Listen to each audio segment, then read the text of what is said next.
ले जाना। भीम हंसने लग गया और भीम की हंसी देख करके युधिष्ठिर ने कहा कि क्या बात हुई। भीम तो हंस क्यों रहा है कि महाराज मैं इसलिए हंस रहा हूं कि महाराज मैं इसलिए हंस रहा हूं कि आपको पता है कि आप कल तक जीवित रहेंगे। क्या बात? कोई आदमी ये कहे कि मैं कल ऐसा कर दूंगा, अरे कल किसने देखा है भाई? कल किसने देखा है? किसी का एक क्षण का भरोसा नहीं है। कल पे क्यों टालते हो? काल करे सो आज कर और आज करे सो अब, पल में परलय होएगी तो बहुरी करे। जो तुम्हारे को करना है शुभ काम के लिए कभी विचार मत करो, तुरंत शुरू कर दो। और गलत काम हो तो उसके लिए अपने हाथ को आंखों को बंद कर लो। जितने दिन तक वो रह सकता है उतने दिन तक उसको रखने की कोशिश करो। ऋषभ देव जी महाराज परम धाम को प्राप्त हो गए। तपस्या करते करते राजा भरत जी गद्दी पर बैठे गए। राजा भरत जी के पुत्र हो गया।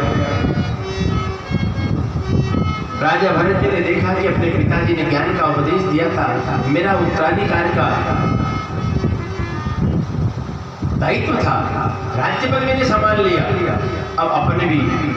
तो राजा भरत जिसके नाम से हमारे 3 भरत हुए हैं। पूरे भारतवर्ष के अंदर जितने इतिहास हैं उन इतिहासों के अंदर 3 भरत हुए हैं। एक तो ऋषभदेव जी के पुत्र राजा भरत,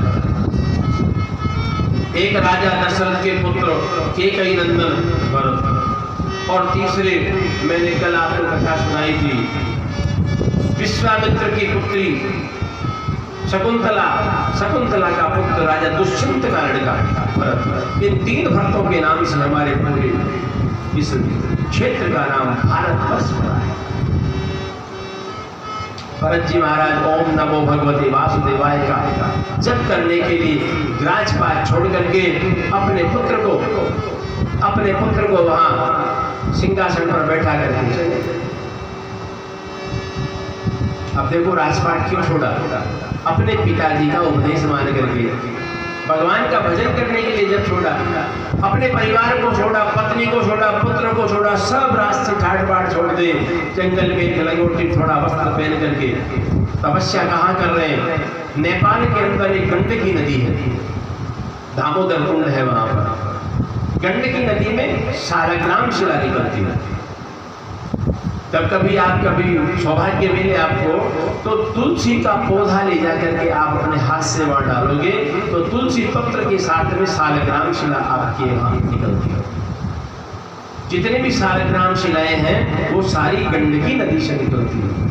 ऐसे गंडकी नदी के किनारे भरत जी महाराज तपस्या कर रहे हैं। ओम नमो भगवते वासुदेवाय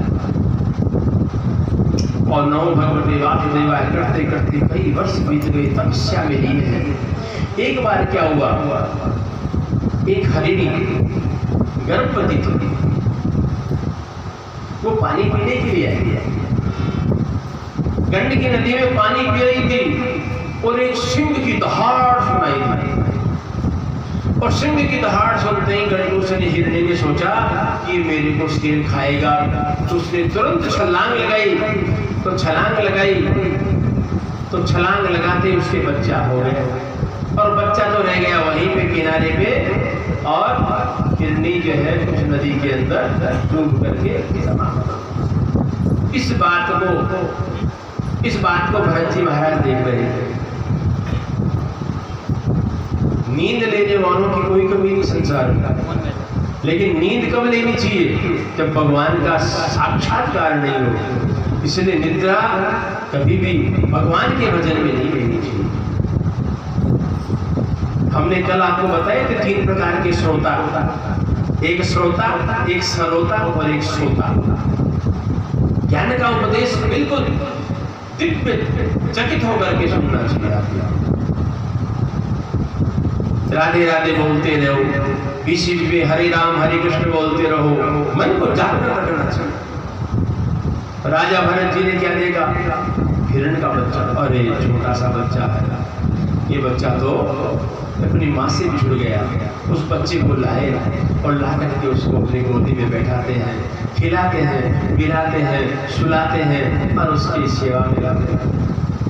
अपना पैदा किया हुआ बच्चा तो राज कर रहा है, अपनी पत्नी को छोड़ के आए हैं, पोतों को छोड़ के आए हैं, पूरा चक्रवर्ती साम्राज्य छोड़ के आए हैं। संसार में रहो लेकिन ममता किसी से मत करो। यदि ममता आपने की तो बहुत दुख होता है। जो हो रहा है उसको मैं रोक नहीं सकता और जो परमात्मा कर रहे हैं उसको मैं बदल नहीं सकता, तो चिंता किसका? जो परमात्मा का नियम है उसको मैं बदल नहीं सकता। जब आप बदल नहीं सकते तो उसके बारे में चिंता करने के क्या जरूरत है? कई लोग बात कहते हैं, देखो मैंने आज क्या कर दिया, देखो मैंने उसको दिन में तारे दिखा दे, उसकी ऐसा ताबीज बना है जिंदगी भर याद रखेगा। अरे तुमका याद रखेगा, तेरा दिन का तेरा खुद का ही पता नहीं भाई। ये शरीर तेरा है क्या?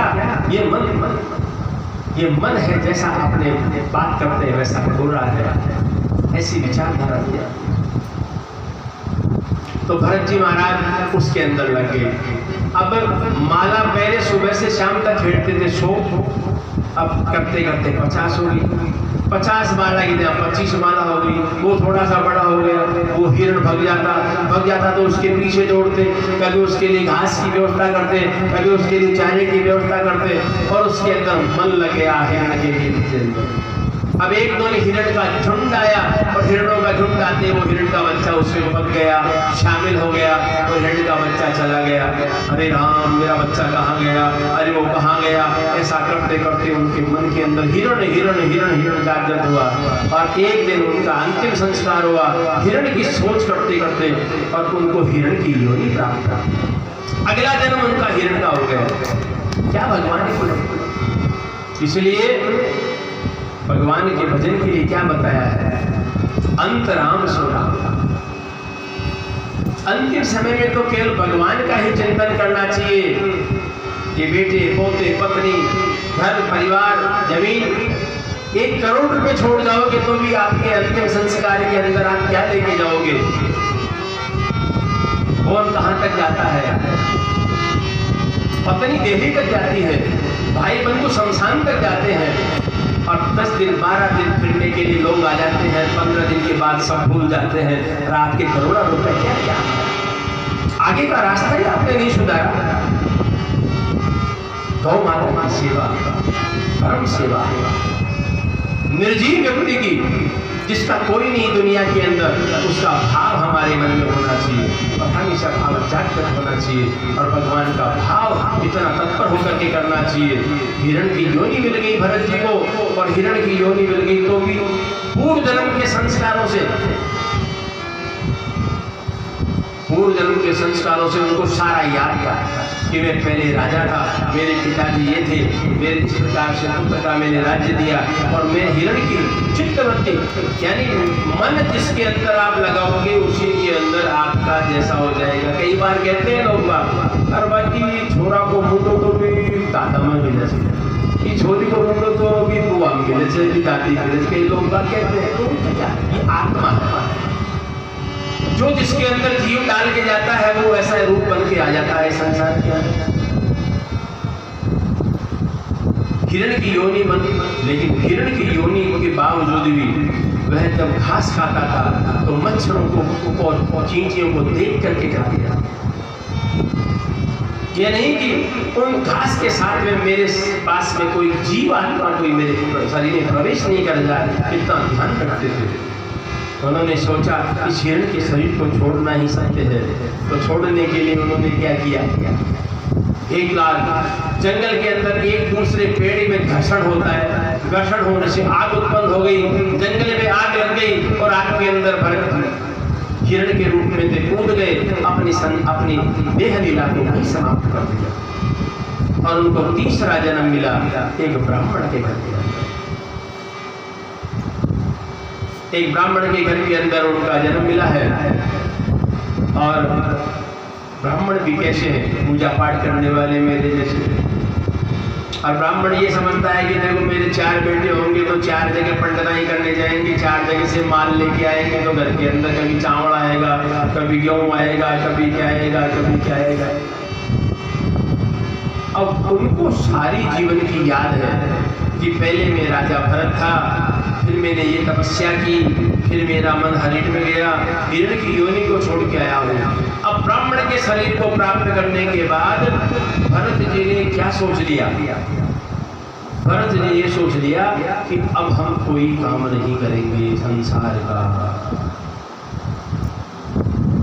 कोई चिंता नहीं, कोई फिक्र नहीं, केवल हर सांस के अंदर हरि शरणम, हरि शरणम, हरि शरणम, हरि शरणम, हरि शरणम, हरि शरणम, हरि शरणम, हरि शरणम, हरि